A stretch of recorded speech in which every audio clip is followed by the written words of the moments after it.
Sì, rispondi te.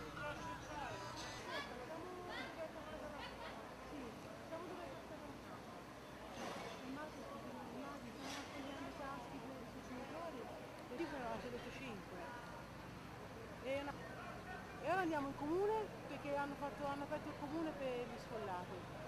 Scusami, ma io ho provato a chiamarti tanto, ma non prende proprio la linea. Ok Francesco? Ciao, a dopo.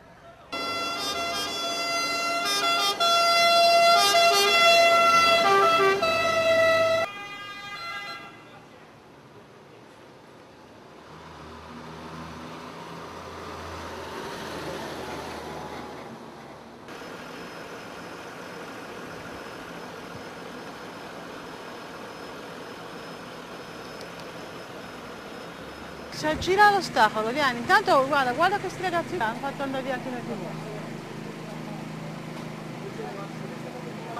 Già in questi momenti, qua no, verso lì, teste di capo, dicevo scusami, allora ecco, ho avuto anche di là che grossi.